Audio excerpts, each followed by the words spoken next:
Welcome to Positive Talk Radio. Our goal is simple, to explore evolving ideas one conversation at a time. So, stay with us as right now we present.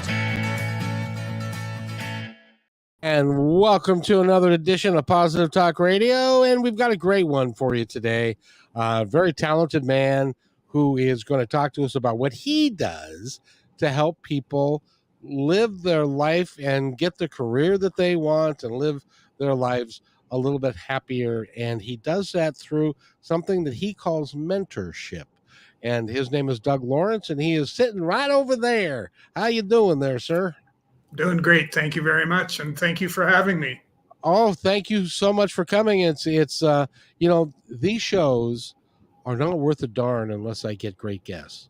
And so having somebody that can really have an imprint on people's lives makes the show really a lot of fun to do, and it makes it real positive for people that need to get some of this stuff, so that they understand what they can do. So tell us about the company that you have, which is called TalentC, making you successful at what matters. I love the subtitle of that.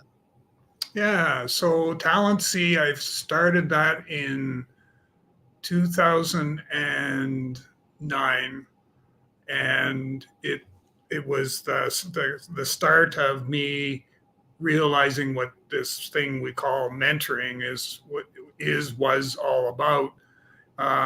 And what had happened was that I was job coaching university college students, and the relationship I had with them morphed itself into a mentoring relationship, but I didn't really know that that's what it was that I was actually doing. And so I did some market research and stuff, and I found that, oh my goodness, there's a place for obviously the providing training to mentors, but there was also a place for the certification of mentors. And so, to make a really super long story short, I partnered with an organization in the United States to create a certification for mentors. And we started that in 2009, 2010, and it progressed along for a number of years before the mentoring community said, we appreciate all that you've done, but what we want is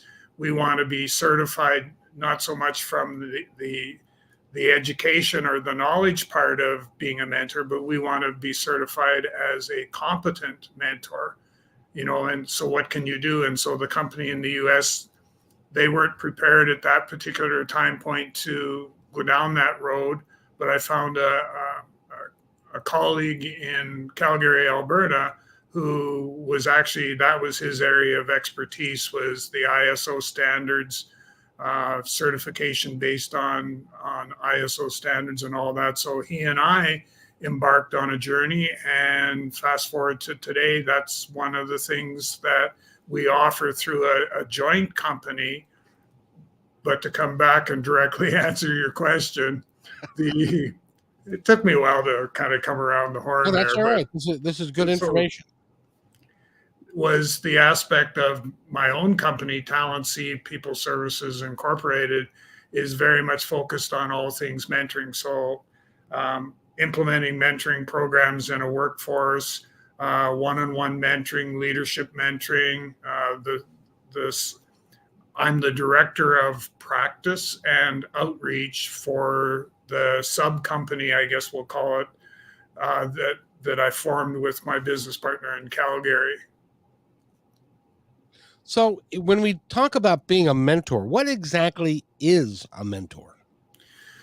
So I'll give you the sort of the definition. So a mentor is someone who is involved in the mentoring process, obviously, and mentoring is a two-way trusted relationship where both the mentor and the mentee are going to learn and grow personally and professionally through mentorship development. And that's kind of, what it is. So a mentor would be somebody who obviously embraces the mentoring process and concepts, but is somebody that is in my case, it's a commitment to helping others be the best they can be on a personal and professional level.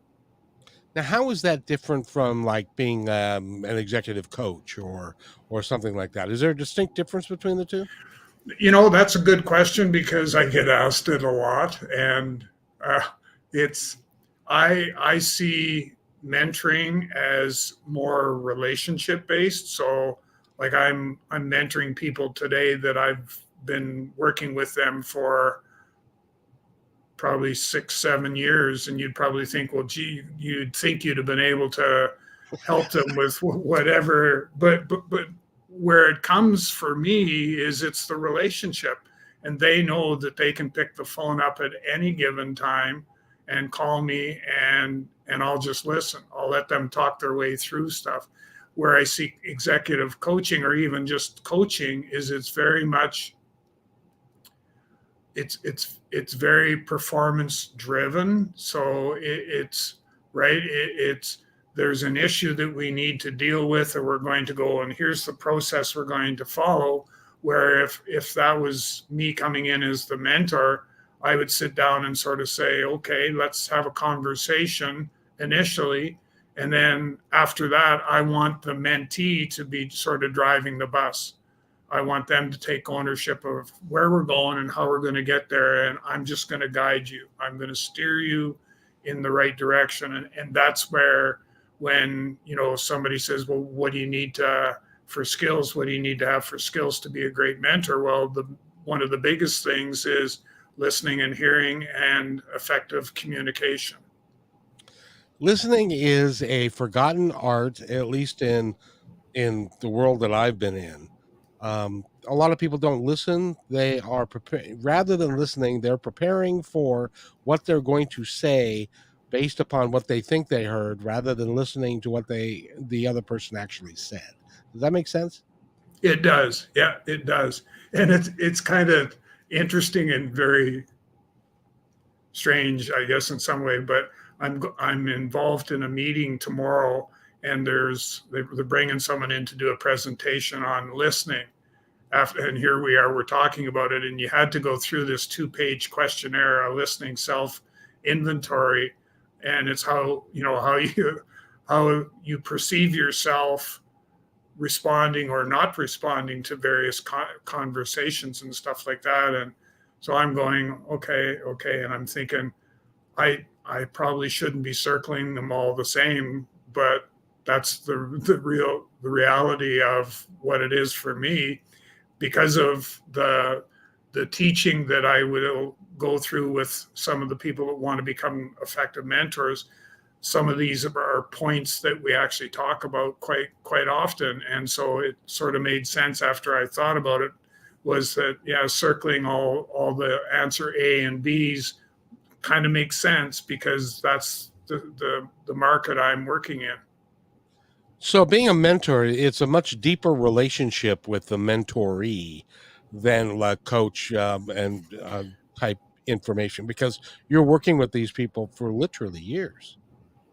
And I'm probably going into spots where the coach may not want to go. And one of those is the mental health space that I've devoted a lot of time and effort into being able to work with people who are dealing with mental health challenges.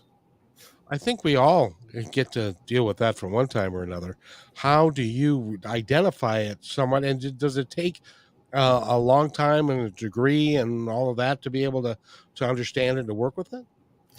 The first part is identifying when it is something we need to have a conversation about it. What I've found is that if I voluntarily talk about some of the things I'm dealing with, like dealing with post traumatic stress or dealing with grief, and I openly share, and that's probably some of the things that I talk about very early in our mentoring relationship is those very same things. And that's not something that's easy for everybody to do. And so, like, I've had it where I'm working with a young entrepreneur that within 10 minutes of our conversation, um, they let me know that they'd been diagnosed with 3 or 4 different mental health illnesses.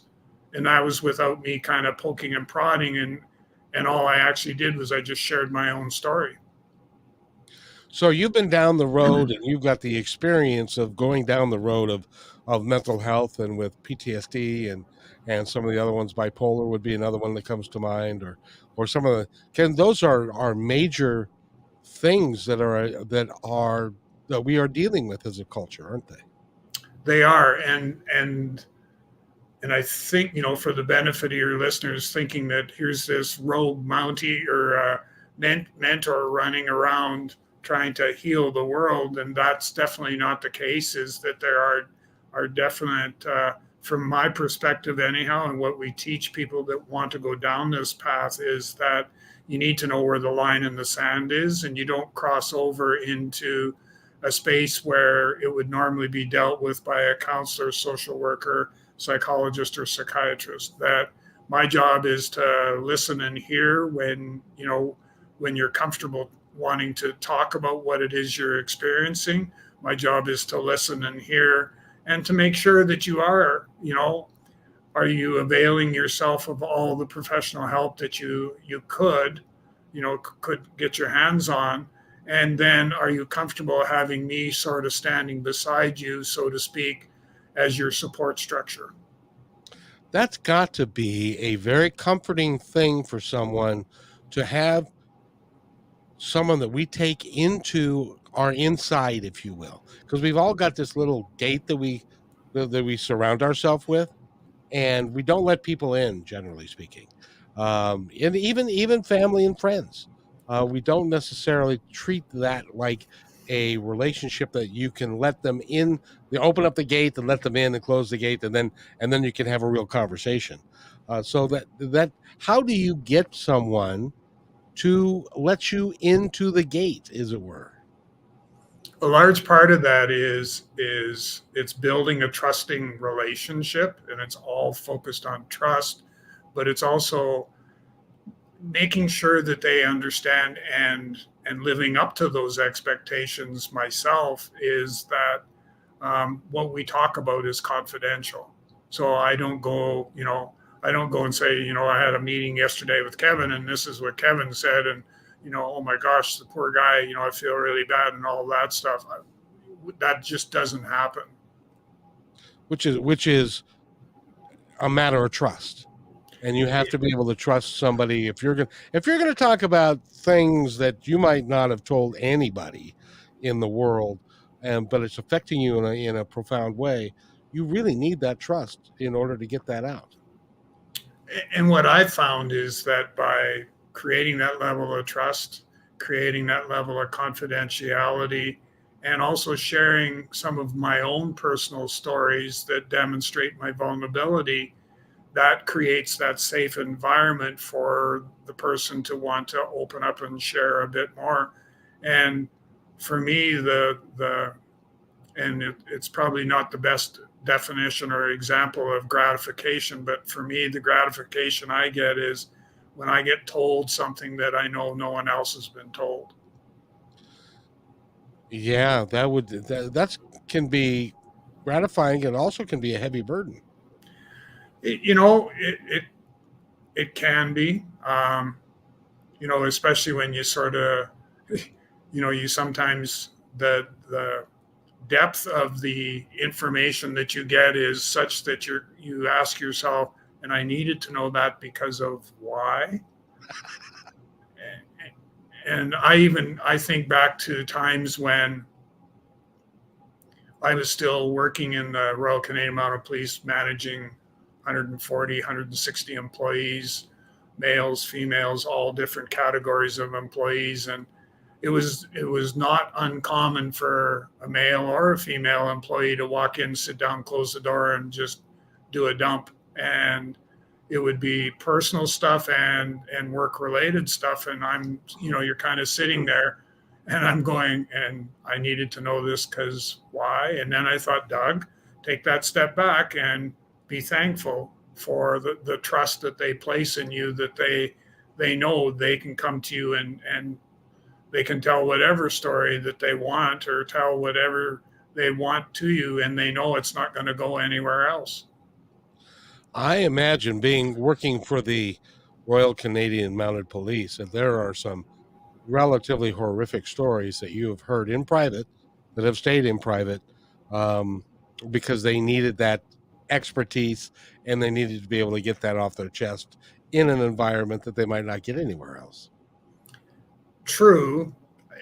And when I think back to that time frame when I was still in the police force, there was still a gap. There was a gap missing of the support structure. So if I went on a call and let's say it was somebody took their life, shot themselves, and I'm having to process all this stuff, and I end up having to transport the body out 8 hours in a vehicle in the middle of 40 below weather, and going through that, where I I get back to my place where I'm stationed, where I'm living, and I've got no one that I can actually reasonably turn to and say, I need somebody to talk to, because they're just, and it was something that nobody seemed to think much of. And I don't think organizationally that we were in a place where that sort of thing was even entertained or even offered as a employee service, that we need to help our police officers decompress after after a trauma laden event that's taken place. We need to help them be able to work their way through that, and that never happened. They're getting better at that now, it seems, Yes. than they used to, because they used to be like, suck it up, and it's just not that big of a deal. But it always is. And they, excuse me, and I know when I was a bus driver for a long time, if somebody got into an accident or there was a fight on the bus or there was a shooting on the bus, heaven forbid, that there was an outlet for us to go talk to somebody, but that doesn't necessarily mean that they were the right person to go talk to. Does that make sense? Yes, it does. Yeah. Because that's what they're used to doing, but they don't necessarily get into the real feeling of what you're feeling. And you have to have been there, I would suspect. So I imagine that you've been in some of those places. And I think, that as long as you don't say, well, I remember a time when I did this, that really doesn't apply in this situation. I, I'd like to understand how you feel after what you've just witnessed. It's important to me to be able to understand what you're feeling and what you're thinking at this particular time point, and kind of use that as the bridge to get the conversation started and get it going. But um, having it's like mentoring. I've always, people say, well, you need to have industry specific experience to be a mentor in that particular industry. And I'm going, no, you don't. You just need to know the questions to ask to get the conversation and the discussion going, because you got to remember the definition of mentoring is a two-way trusted relationship. And so it's, you've got to get down that path in order to be able to do it. And I can do that without industry specific experience. Like, I've worked with the health sector, I've worked with manufacturing organizations, I've worked with educational organizations, I've worked with, I forget, we did a count, I forget how many it was, five, no, it was a couple hundred different genres that I was actually mentoring in or had mentored in. That's really interesting, because what you're doing is you're able to help people in a broad range of things that are involving in their life, because it transcends just business or just personal life. A lot of times they're intertwined, and they're working through all of that, and you can help them with that. But it takes experience to be able to do that, doesn't it? It does. And you've actually touched on a real good point, is the aspect of the personal and professional growth part. And that I have found that if you come to me and say, I want you to mentor me, and I'm all focused on wanting to develop myself or develop my career because I want to, today I'm a team lead, tomorrow I want to be a director and all that sort of stuff. I'm going to focus on your personal side of things first. So I'm going to find out, whereabouts are we with self-esteem, self-confidence, self-worth, self-doubt, all of those things, because we need to kind of get your house in order with those before we actually start to move forward to deal with anything career development wise. Because what's going to happen is that those things, self-esteem especially, if somebody's struggling with their self-esteem, that becomes a roadblock or a barrier to moving forward with trying to help you get your career kick started. I can see how that could play into it. It's like if you wanted to go into management, as an example, but you had a problem with self-esteem and you didn't think that you were good enough and you didn't think you could stand up to other people, and you would not make a very good supervisor. No, you wouldn't. And I actually, you can take that in an even more deeper uh, pool where you take a look at the aspect of communication skills, and you can take an existing manager or supervisor who can't communicate well, and that can have an impact as well. So it's a matter of, let's identify that, and there has to be some self-identification that has to take place as well. But let's identify that, and then let's start to work our way through that. And sometimes I know I have this service I call mentoring versus termination, where you're going to terminate somebody. Well, bring me in and let me spend 5 1-hour sessions. And in most cases, with the exception, I think, of one, I've been able to turn that person's behavior around to get them back where they're that engaged, productive employee that you hired, and you've saved yourself the hassle of going through and having to hire somebody new, put them through training, lost productivity, all of those things. Because I think it's, what do they say, about 2.2 times your annual salary is what it costs every time they have to train a new employee. It's been my experience that you very rarely are able to hire. The next hire that you make is going to be better than the hire that you lost, or the individual that you lost. And sometimes it takes as many as 2, 3, 4, or 5 people that you need to run through before you get the desired result. And that can be very expensive. Yeah, definitely. Yeah, definitely. And and I know of a couple of organizations that have got a fairly high turnover rate, and I just I feel bad for the people that are working there, because it's a revolving door, and they don't know, who's going to be going out the door next and who's coming in, and are they going to be a good fit? And there's all those questions that, they're asking themselves, and they want to be able to work in a place where there's some consistency, and it's, things aren't changing all the time employee wise, because it is disruptive. Well, I was in the restaurant business for a long time.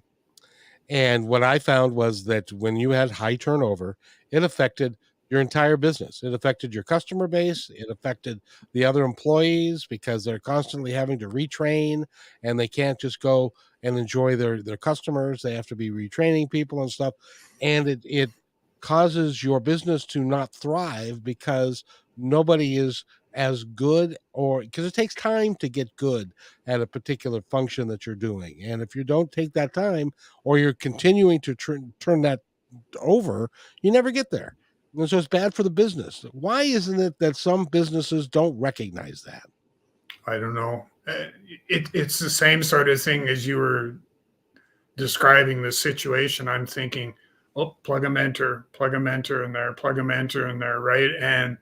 And you don't see organizations, taking that step back and saying, well, things aren't working, what can we do to change that?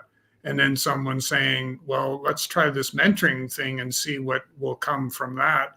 And if you go about it the correct way and put the right pieces to the puzzle into place, it's going to make a difference. It will. By its nature, it has to. Because one of the issues, well, and I know that you know this, but when you talk to employees about why they left a company, lack of money is like 6 or 7. It's like number one is like camaraderie, being part of the team, feeling successful, feeling that you can, so that you like going to work rather than dread going to work. And if a lot of people don't get that, and that's why and a mentor can help a boss who doesn't see, who's very short-sighted. It can help them take a little bit longer of a view, don't you think? Yeah, most definitely. And the other aspect of actually one additional thing that you can add to the list of why people leave organizations is because of a lack of good leadership. And that's where, making that decision to say, we need to do something more than what we're doing today because people are leaving as fast as we hire. So let's maybe say put in as part of their new employee coming in, we have an onboarding process. And part of that is we assign them a mentor.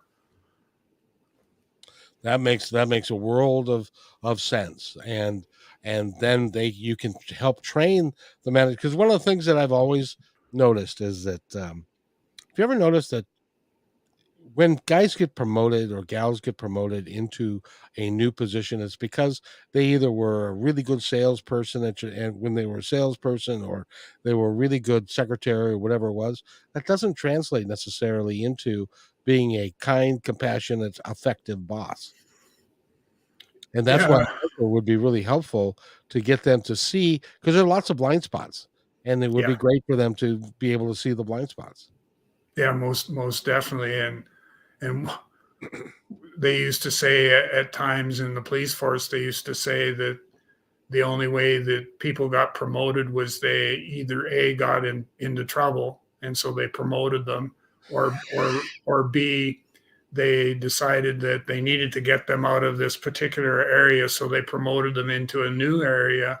And hopefully then that just shifted the problem from one place to another, and it didn't work. It never works. It never works. So if Doug, if somebody wants to get a hold of you and they want you to work for them or work with them or their company, because you also do a lot of work with companies and stuff, how do they get a hold of you? What do they do? Well, typically they can reach out to me, so they can reach out through the website, so www.talentc.ca. And there's a contact me button on the website that you can click on, and it'll send me a message. You can check out LinkedIn. Just do a search on Doug Lawrence, and it'll pop my name up, and you can direct message me through LinkedIn if you want to go that way. And the easiest way, and I have no issues with us doing this, is for just send me an email. And my email is Doug.Lawrence, that's LAWRENCE, at TalentC, so the word talent, letter C on the end, .ca, and I'll get back to you as quickly as I can. Has there been anybody that has gone through that, and you talk to them, and you end up saying, well, I would love to be able to help you, but I don't think I can. Has that conversation ever happened, or have you been able to pretty much help everybody? Once. Ah, and I Just won't go. once. Don't want you to go into details, but yeah, it must have been something that you just felt like they weren't going to be able to get through. It was more mental health related, Yeah. and they needed to, through their employee program, they needed to get in to see a counselor or a psychiatrist, or they needed professional help. And I just said, I'm here for you. I'll do whatever I possibly can, but you need to see professional help, and you need to see it quickly. Because I have a relative that has been diagnosed but doesn't want to take the medication. Yeah. And she can't get better, it's catch 22. If she's been diagnosed, but she can't get better without taking the medication, but she won't take the medication so she can't get better. So that makes it really hard, doesn't it? It does, but it's not a it's not an uncommon position for people to take, because I hear that quite often.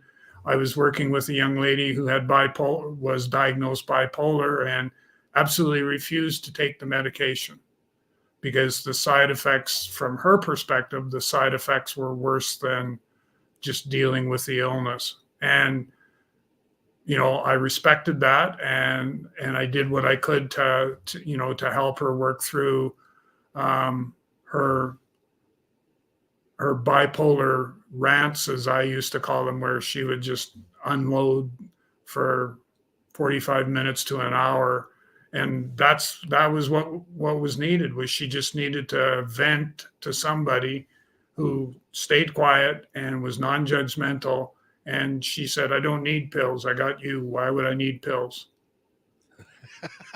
You must have the patience of a saint. Well, some days, yes. What? So Doug, you're a human being, and Yeah. we all have got days. We all have got good days and bad days. But what do you do? Who do you go to vent? Hmm. Good question. Um, hmm.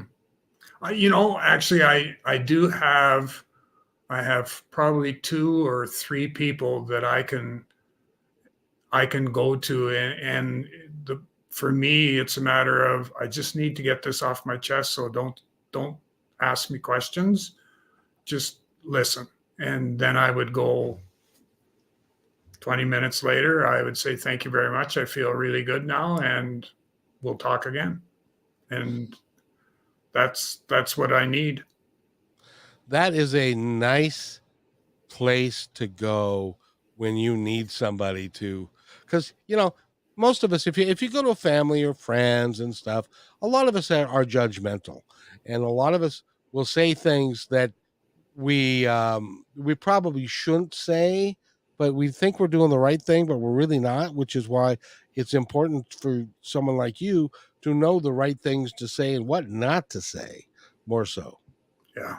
Yeah. It's extremely important. And you're absolutely right on the money when it comes to, I'm in a lot of cases, I am better off with going to one of my inner circle people and saying, I just need somebody to talk to, because there's, this and this has happened, and I just need to kind of vent and get it off my chest. And I know that if I try to go to my family for that, they're busy, they don't have time, and I don't know that they're comfortable and enough to be able to say, okay, come on, Doug, let's just sit down and we'll talk about it over here, and go through it that way. I get a sense that they're not in a place where they can do that for me. So I rely on people that are part of my inner circle and kind of keep the stuff out of the family circle. Well, and a lot of us are taught from the very early ages that you need to just buck up, just get through it. You can just get through it, and you can be a tough guy, and don't cry and don't have any emotions. Just anger you can show if you're a man, but if all the other ones you've got to keep hidden and just buck it up. Well, I can honestly say I think I've disproved that. Good. you know, I I've had situations where, with grief, with the loss of my wife, where I've had to go grocery shopping on my own, and I had to pick up birthday, anniversary cards or whatever. And I can still remember pushing the cart up by the greeting card area and starting to pull out cards. And as I pulled them out, I could feel the tears running down my cheeks. And I actually got very emotional. And I'm kind of looking over my shoulder to sort of see who's watching. And there was people there, and they just ignored. Nobody turned and said, can I help you? Is there something wrong? They went about their own business, and it's probably was a better thing, I guess, when you think about it. Oh, I don't know. It would have been nice to have if somebody just said, "I." As a matter of fact, we got a young lady that I interviewed the other day.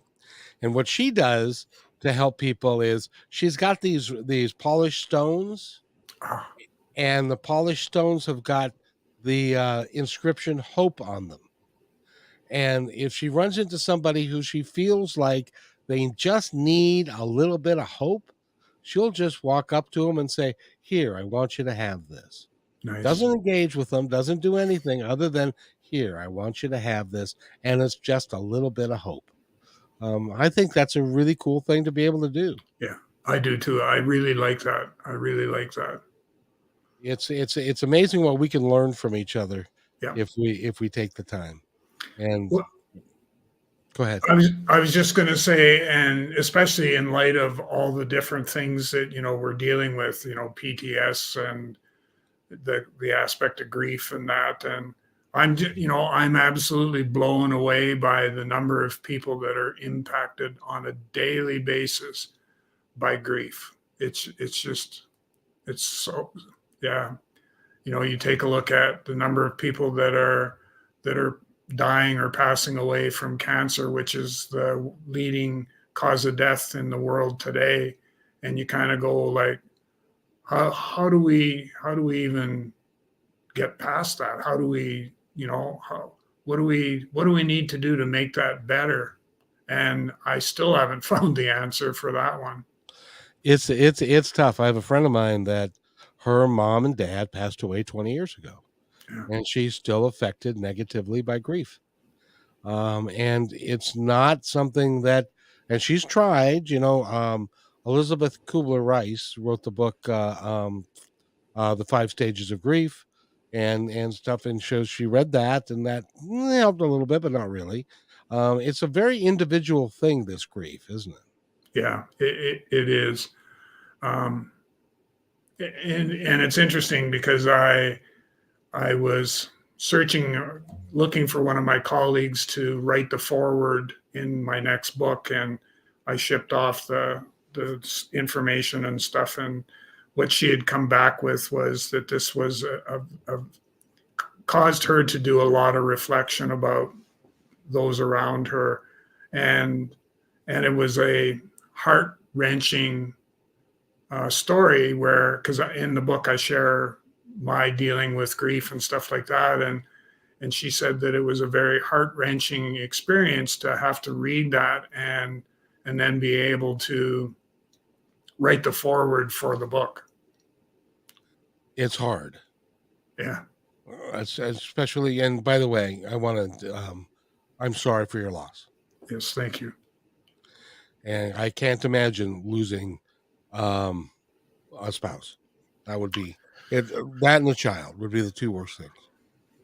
I thought, well, I've done this. My mom passed away in 2007, and that was tough for me because I had such a close relationship with her. But it doesn't compare whatsoever to losing my wife Deborah. It doesn't compare. No, no. Well, especially you were going to grow old with your wife. Yeah, it's I jokingly at times will say that we renewed our vows at 30 years and we signed an agreement to be together for another 30, and one of us decided that wasn't, or didn't have a say, I guess, and the good Lord decided that oh no, I think it's time. I need her someplace else. Well, and it may be hard to hear, but I also submit that in the work that you're doing, it actually it certainly gave you a moment of a bit of empathy for other people that are going through that as well. Yeah, most definitely. There was a lot of lived experiences that came out of her passing. A lot.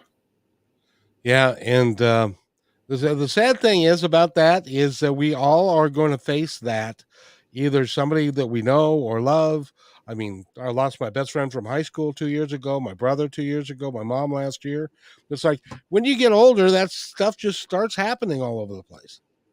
Well, when I was growing up, I grew up on a farm, and we used to say that the only time we got to meet some of the relatives and that was either at a wedding or at a funeral. Exactly. Yeah.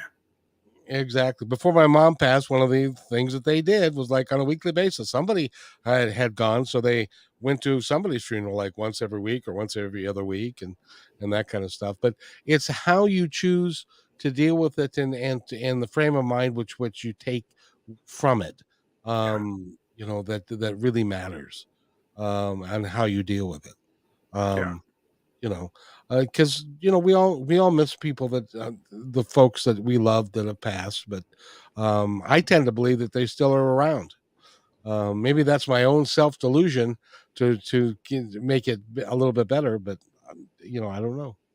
No, I would agree with you 100%. And I just had a friend who she was actually Deborah's girlfriend, and she has this firm belief that, and I agree with her 100%, is that if Deborah's around, she will leave a bird's feather. And so here the other day, she actually found or saw there was a bird's feather that was there, and she, I think she said her daughter had thrown it in the garbage, and so she said, "You can't do that." And they ended up they retrieved it because Deborah left that for us. So it was very touching for me that that they would do that. So, but yeah, I agree with you 100% that you know the, they're with us all the time. And they're watching over us and they're taking care of us, and that is this life is hard enough. If you don't believe that there is something later that's better, or if you don't, I've never understood that, but people that we love are with us for a long time, and I've been fortunate that I feel them around me, and I know you do too. Yeah, yeah, Yeah, definitely. but that also helps you become a tremendous mentor. Yes, it definitely helps a lot. And by the way, you won. I was looking at your homepage. You won an award, or you are, what do they call you? So, are you talking about the book? No, I'm You're talking about the. Let's see, where are you here? A certified competent journey mentor. Oh, yes, yeah. So that's a mentor certification. So it's a certificate of competence journey mentor, and the idea behind the certification was number one to help people navigate through the certification process, and then number two was to be able to work with people that are dealing with mental health challenges. So one of the things that you do is you work with other people who want to be mentors to teach them how to be a mentor. Correct. Do you ever come across somebody that you say, you're just not cut out to do this? Yes. Yeah. That must be a hard conversation to have. Um, not totally, because what to go through the certification process, especially at the competence and the journey mentor level, you need to have a mentoring log that captures the amount of time and all that sort of stuff that you've done prior to having the conversation with me. And so I've had a lot of people that have said, I want to go through the process. And so we start them going. And I said, okay, I need to see your log. And they give me a log that's got 7 hours. And so I spin them around and send them back out the door and say, you need probably 20 to 30 is a good number. 40 really makes me happy, but 20 to 30 is a good number. And here's some things to think about that you need to include on that, because you're going to be interviewed by a panel that's going to verify that you have the lived experience that you say that you do, and that this is where you've used it. So it's yeah, It's a real complete program then. it is. Yeah, it definitely is.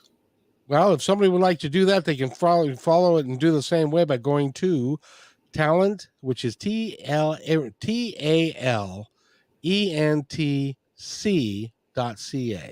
Correct. And Doug is right there. His picture's right on the front. You can call him. There's a big thing that says "Call Doug Lawrence," and that you can do that. It's a pleasure talking to you, sir, and I love the work that you're doing. Well, thank you very much, and I enjoy the conversations that we have. They're really good, and thank you for that. But you are very good at what you do, and I got a lot of questions, and so it works out well. That's good. That's Yeah. good. Hopefully, I was able to answer them. You did for the most part, absolutely. Yeah, But and you've also taught me that it takes a very special individual to become a mentor, because not everybody can do it. If you're thinking about yourself when somebody else is talking to you, you're not going to be a great mentor because you're not absorbing what they're telling you. Is that right? that's correct. Absolutely on, bang on. So it's a skill. It's an important skill. I wish everybody had it, but they don't, and that's why they need to come see you. And I would welcome them with open arms. So before we go, I want to give you the opportunity to tell our audience anything that you would like them to know about virtually anything, because you're pretty versed on a lot of stuff. Well, excuse me. I'll use this opportunity to promote my book, You Are Not Alone, which is available through Amazon, and it is a Amazon #1 bestseller. And so I'm working on my third book now, but I should probably back up a little bit. Is that You Are Not Alone is also a finalist in the Global Book Awards, and so I find out middle of November if I am a finalist or if I am a actually a winner in the category that I submitted for. So I'm pretty excited about that, because that's recognition that, from an author perspective, just tells me I'm going in the right direction. And you're #1 bestseller on Amazon. You're Not Alone. Mental health mentors take the journey with you. That is. I'm sorry we didn't bring up that a little bit sooner. What caused you to write the book? That was actually, so I've written The Gift of Mentoring was my first book that I wrote, and that came from a number of my colleagues, my inner circle, saying, you've written all these blog articles, you need to pull them all together and make it into a book. And so I did that. You Are Not Alone is a similar story, where people said, you're mentoring people that are dealing with mental health challenges. You need to write a book that talks about how mentoring can be part of the support structure for mental health. You need to write that book, and you need to tell your story, because it's a powerful story. I honestly believe that people believing that they are alone and that no one would understand is probably one of our biggest obstacles to changing the world. Yeah, I would agree. And I'm glad that you're doing what you're doing and you've written the book. You Are Not Alone. Go to Amazon. They got it right there. And you can order it. The author, of course, is Doug Lawrence. And Doug, I'd like to thank you again for being with us today. Thank you very much for having me. Your information is going to help somebody. And I hope if somebody feels the need, if they really need somebody to talk to, give you a call. Yeah. So if you will wait right there, sir, I will be right back. Hey, thanks for enjoying this episode all the way to the end. Please give us a like and subscribe to this channel. This has been a production of PositiveTalkRadio.net. Please visit our website, oddly named PositiveTalkRadio.net, for more details about us and our mission, which is to provide great positive programming designed to inspire us all.